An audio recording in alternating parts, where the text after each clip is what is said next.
Hello everyone, তোমাদের সকলকে জানাই স্বাগত সুপার কোচিং বেঙ্গল বাই টেক্সটবুকের অফিসিয়াল ইউটিউব চ্যানেলে। আমি তোমাদের অঙ্কুর স্যার। আমরা আজ এই ছোট একটি সেশনে আলোচনা করতে চলেছি আমাদের আপকামিং যে ডাব্লিউবিপিএসসি ক্লার্কশিপ রয়েছে, সেই পিএসসি ক্লার্কশিপে তিনটি যে পোস্ট অর্থাৎ সেক্রেটারিয়েট, ডিরেক্টরেট এবং থাকছে আমাদের রিজিওনাল, এই তিনটি পোস্টের পোস্ট প্রেফারেন্স কতটা গুরুত্বপূর্ণ আমাদের আপকামিং এক্সামিনেশনের জন্য এবং আমাদের জব স্যাটিসফ্যাকশনের জন্য। এবং তার পাশাপাশি আমরা এটাও দেখব বা এটাও আমরা জানবো যে মহিলা অর্থাৎ ফিমেল ক্যান্ডিডেটদের জন্য কোন পোস্টটা একদম পারফেক্ট বা কোন পোস্টটা একদম সুইটেবল। ঠিক, তাহলে চলো শুরু করা যাক। তো অতি অবশ্যই তোমরা যারা যারা চ্যানেলে নতুন, চ্যানেলটিকে সাবস্ক্রাইব করে পাশের বেল আইকনটা প্রেস করে রেখো এবং তোমরা টেলিগ্রাম চ্যানেলে যারা এখনো জয়েন করোনি, টেলিগ্রাম চ্যানেলে জয়েন করে ফেলতে পারো, লিংক ডেসক্রিপশন বক্সে দেওয়া রয়েছে। আদারওয়াইজ তোমরা এখানে এই বারকোডটিকে স্ক্যান করেও জয়েন করে ফেলতে পারো। তাহলে চলো শুরু করা যাক আমাদের আজকের এই সেশন। আমরা জানি যে আমাদের ডাব্লিউবিপিএসসি ক্লার্কশিপে মূলত তিনটি পোস্ট থাকে, অর্থাৎ সেক্রেটারিয়েট, ডিরেক্টরেট এবং রিজিওনাল। এবং এই তিনটি পোস্ট আমাদের প্রেফারেন্স ওয়াইজ ফর্ম ফিল আপের টাইমে দিতে হয়, কিন্তু আমরা অনেকেই জানি না যে এই তিনটি পোস্ট কি বা এই তিনটি পোস্ট প্রেফারেন্স আমরা কিভাবে দিতে পারবো বা কিভাবে দিলে তবে আমাদের পক্ষে সেটা মানে লাভজনক ইন ফিউচার, ভবিষ্যতে। তো অনেকেই হয়তো ফর্ম ফিল আপের সময় এটা জানো বা অনেকেই হয়তো জানো না, তো তারা অনেকে ভুলভ্রান্তি হয়তো করে ফেলেছো, ভুলবশত যেটা দেওয়ার প্রথমের দরকার নয় সেটা তোমরা দ্বিতীয়তে দিয়ে দিয়েছো, বা যেটা আমাদের তৃতীয়তে দেওয়া দরকার সেটা তোমরা ফার্স্টের দিকে দিয়ে দিয়েছো। ঠিক আছে, তো চলো আমরা দেখে নিই এই যে সেক্রেটারিয়েট, ডিরেক্টরেট এবং থাকছে রিজিওনাল, এই তিনটি পদ এক এক করে।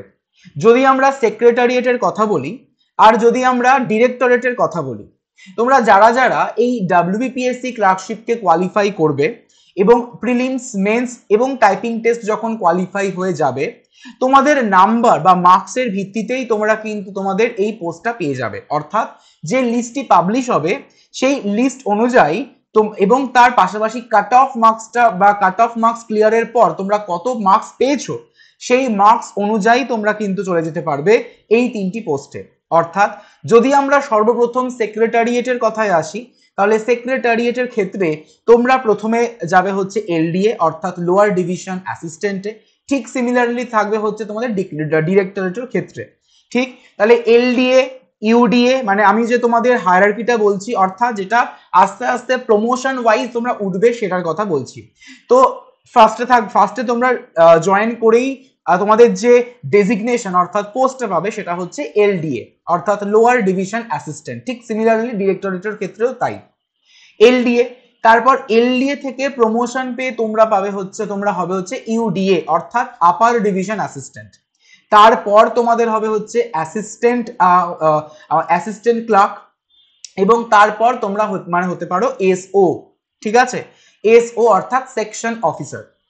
আমরা যদি লাস্ট 2019-এর কথা চিন্তা করি, সেই 2019-এর রিক্রুটমেন্ট আমাদের কমপ্লিট হয়েছে 2021-22 এর মধ্যে, কিন্তু এই এক্সামিনেশনটাকে কন্ডাক্ট করেছে কে বা কন্ডাক্ট করে বর্তমান সময়ে ওয়েস্ট বেঙ্গল পিএসসি। কিন্তু 2016 অর্থাৎ 2016-তে লাস্ট ডাব্লিউবিএসএসসি অর্থাৎ ওয়েস্ট বেঙ্গল স্টাফ সিলেকশন কমিশনের তরফ থেকে কিন্তু এই এক্সামটি হেল্ড হয়েছিল। তো সেক্রেটারিয়েট, ডিরেক্টরের কথা তো আমরা বললাম, কিন্তু যদি আমরা রিজিওনালের কথা বলি তাহলে রিজিওনালের ক্ষেত্রে কিন্তু এই আমরা এসও হব না, মানে এসও পোস্টে যাওয়া সম্ভব নয় প্রমোশন পেয়ে। আমাদের হাইয়েস্ট পজিশন হচ্ছে কিন্তু অ্যাসিস্ট্যান্ট ক্লার্ক হিসেবে। ঠিক, তো এই সেক্রেটারিয়েট, ডিরেক্টরেট এবং থাকছে আমাদের রিজিওনাল, এই তিনটি পোস্টের মধ্যে মহিলা ক্যান্ডিডেট বা ফিমেল ক্যান্ডিডেটরা কোনটি প্রেফার করতে পারো? দেখো, আমি তোমাদের একদম প্র্যাকটিক্যালি বলে দিচ্ছি, যেটা নর্মাল সেটা বা নর্মাল ফ্যাক্ট সেটাই তোমাদের আমি বলছি। সেটা হচ্ছে যে আমাদের মধ্যে অনেকই ধারণা থাকে যে আমরা বাড়ির কাছে বা নিজের জেলায় বা নিজের শহরে পোস্টিং নিতে চাই। ঠিক আছে, কিন্তু সেই পোস্টিং কি আদৌ আমাদের সম্ভব এই এই এক্সামিনেশনের দ্বারা? সেটা কিন্তু আমরা বলতে পারি না। ঠিক আছে, কারণ কোনো পোস্টই বা কোনো আমাদের যে পোস্টিং সেই পোস্টিং হয়তো জেলায় দিতে পারে বা হয়তো নাও দিতে পারে। ধরো আমি সাপোজ বললাম আমি নদিয়ায় রয়েছি বা নদিয়ায় আমার বাড়ি, আমাকে পোস্টিং দিল ঝাড়গ্রামে, আমাকে পোস্টিং দিল জলপাইগুড়িতে, আবার আমাকে পোস্টিং দিতেও পারে নদিয়াতে। ঠিক আছে, তো প্রতিটা ফিমেল ক্যান্ডিডেটসদের আমার বলার উদ্দেশ্য হলো এটাই যে বাড়ির কাছে পোস্টিং পাবো, সেই পোস্টিং মানে পাবো বলেই আমি ওই পোস্টটাই প্রেফারেন্স হিসেবে সর্বপ্রথমে দেব, তা কিন্তু করো না। কেন? তার কারণ আমরা দেখতেই পাচ্ছি যে আমাদের পোস্ট অনুযায়ী কিন্তু আমাদের জেলাতে দিচ্ছে সেরকম কিন্তু নয়। কারণ আমরা যদি দেখি যে মানে প্রিভিয়াস যেই সমস্ত ক্লার্কশিপ থেকে যারা কোয়ালিফাই করেছে তাদের যদি আমরা অনেকের কথা যদি চিন্তা করি, তাহলে আমরা দেখতে পেয়েছি যে তারা থাকে এক জেলায় বাট পোস্টিং হয়েছে অন্য জেলায়। তো সকলের কাছে আমার একটাই কথা, সেটা হচ্ছে যে তোমরা মানে যখন আমরা জানি যে আমাদের নিজের জেলায় পোস্টিং হবে না, তাহলে আমরা রিজিওনালকে কেন অ্যাজ আ ফার্স্ট প্রেফারেন্স হিসেবে চুজ করব? আমরা সকলে ট্রাই করব যেন সেক্রেটারিয়েট হিসেবে আমরা যেতে পারি। ঠিক, তাহলে মানে স্পেসিফিক্যালি ফিমেল ক্যান্ডিডেটদের জন্য, মহিলা সমস্ত ক্যান্ডিডেটদের জন্য অ্যাজ সাচ কিন্তু সেই রকম আমি বলবো যে কোনো প্রেফারেন্স কিন্তু হয় না। সকলে একদম আমরা ইকুয়ালিটিতে বিশ্বাস করি, রাইট? আমরা সমতাকে বিশ্বাস করি। তো অতি অবশ্যই তোমরাও কিন্তু সেক্রেটারিয়েট পদেও জয়েন করে ফেলতে পারো। ঠিক আছে, এবার আসি আমরা প্রমোশনের ক্ষেত্রে। যদি আমরা প্রমোশনের কথা বলি, তাহলে প্রমোশনের ক্ষেত্রে কিন্তু সেক্রেটারিয়েটের ক্ষেত্রে প্রমোশনটা একটু মানে চট জলদি হয়ে থাকে। ঠিক আছে, চট জলদি কিন্তু হয়ে থাকে। যদি আমরা এসও অর্থাৎ সেকশন অফিসার মানে সেকশন অফিসারের কথা বলি, তাহলে সেকশন অফিসার মোটামুটি ভাবে 15 বছরের মধ্যে তোমাদের কিন্তু প্রমোশন হয়ে যায় অ্যাজ আ সেকশন অফিসার। ঠিক আছে, অ্যাজ আ সেকশন অফিসার তোমাদের কিন্তু উইদিন 15 ইয়ার্সের মধ্যে সেক্রেটারিয়েটের মধ্যে প্রমোশন হয়ে যায়। যদি আমরা বলি যে সেক্রেটারিয়েটের পোস্টিং মানে মূলত কোথায় হয়, কলকাতার নবান্নতে হতে পারে, রাইটার্স বিল্ডিং এ হতে পারে, এছাড়া সল্টলেকের বিভিন্ন গভর্নমেন্ট অফিসেও কিন্তু পোস্টিং হতে পারে। অন্যদিকে যদি আমরা রিজিওনালের কথা বলি বা যদি আমরা ডিরেক্টরের কথা বলি, তাহলে ডিরেক্টরেটের ক্ষেত্রে আমাদের কিন্তু এক্ষেত্রে হতে পারে যে জেলার যে বিডিও অফিস রয়েছে সেই বিডিও অফিসে, এছাড়া আরো কলকাতার অন্যান্য গভর্নমেন্টাল অফিসেও কিন্তু এর পোস্টিং হতে পারে। বাট যদি আমরা রিজিওনালের কথা বলি, তাহলে রিজিওনালের ক্ষেত্রে কিন্তু হতে পারে বিভিন্ন স্বাস্থ্য কেন্দ্রে, ঠিক আছে, বিভিন্ন হসপিটালে বা আমাদের বিডিও অফিসেও কিন্তু পোস্টিং হতে পারে।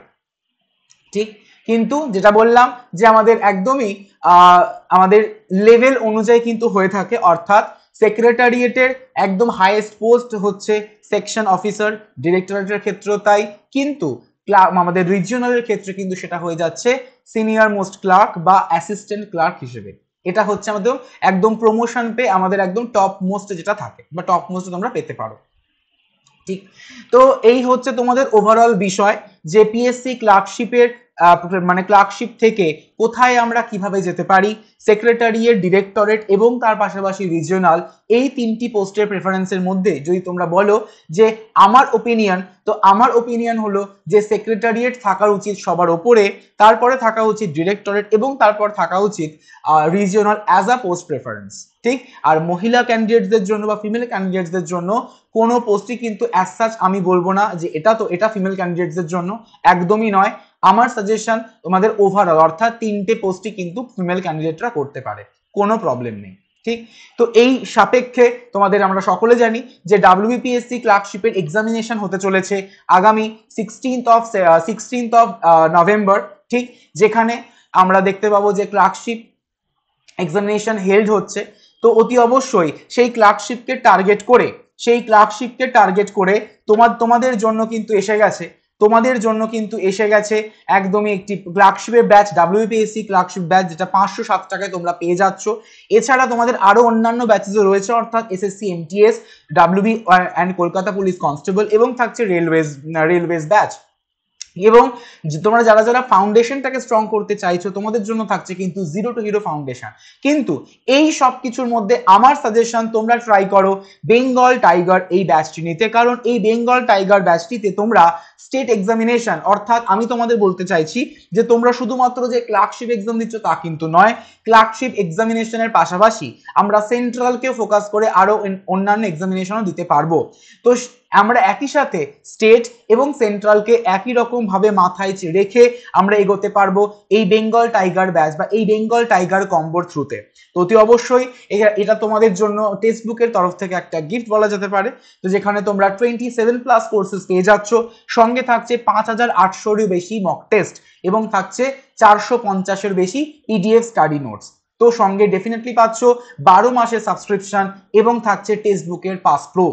ঠিক, তো এই সমস্ত কিছু পেয়ে যাচ্ছ মাত্র 999 টাকায়। মাত্র কত? মাত্র 999 টাকায় তোমরা কিন্তু পেয়ে যাচ্ছ এটি 999-এ পেয়ে যাচ্ছ আজ রাত 12টার মধ্যে 999 টাকা, এবং আগামীকাল থেকেই দাম হয়তো বেড়ে যেতে পারে। তো কোড ইউজ করতে ভুলো না, ANKUR ANKUR, এই কোডটিকে অতি অবশ্যই ইউজ করতে ভুলো না ফর ম্যাক্সিমাম ডিসকাউন্ট। আমার সাজেশন তোমরা মানে কম্বোটা নাও, অর্থাৎ বেঙ্গল টাইগার ব্যাচটি নাও। যেই বেঙ্গল টাইগার ব্যাচটিতে তোমরা এতগুলো অপশনস পেয়ে যাচ্ছ, প্রায় আমাদের 27+ কোর্সেস দেখতেই পাচ্ছ, মানে স্টেটের আমাদের টেক্সট বুকের বাংলা ভার্টিক্যাল বা বাংলা ভার্সনে যে সমস্ত স্টেটের ব্যাচেস রয়েছে সেই সমস্ত ব্যাচ ইনক্লুডিং থাকছে সেন্ট্রালের সমস্ত ব্যাচ একত্রে মাত্র 999 টাকায়। সেপারেটলি না নিয়ে, যদি তোমরা সেপারেটলি নাও তাহলে দেখো আর কত দামটা বেড়ে যাচ্ছে, তার থেকে অনেকটা ডিসকাউন্টে তোমরা পেয়ে যাচ্ছ আমাদের বেঙ্গল টাইগার এই ব্যাচটি। ঠিক আছে, তো আমরা সকলে জানি যে আমাদের পশ্চিমবঙ্গে ওয়েস্ট বেঙ্গল থেকে প্রায় 9 লক্ষেরও বেশি স্টুডেন্ট জুড়ে রয়েছে এই টেক্সট বুকের সাথে। ঠিক, তো অতি অবশ্যই তোমরা চ্যানেলটিকে সাবস্ক্রাইব করে ফেলো যারা নতুন, এবং সেশনটি যদি ভালো লাগে তাহলে সেশনটিকে লাইক অ্যান্ড শেয়ার করতে কিন্তু একদমই ভুলো না। এবং যারা টেলিগ্রাম চ্যানেলে এখনো জয়েন করোনি, টেলিগ্রাম চ্যানেলে জয়েন করে ফেলতে পারো, লিঙ্ক ডেসক্রিপশন বক্সে দেওয়া রয়েছে, এবং তার পাশাপাশি তোমরা এই বারকোডটিকে স্ক্যান করেও জয়েন করে ফেলতে পারো। তাহলে thank you so much everyone, তোমাদের সঙ্গে আমার আবারও দেখা হচ্ছে পরবর্তী ক্লাসে নতুন একটি সেশনে। সকলে ভালো থেকো, সুস্থ থেকো, সাবধানে থেকো।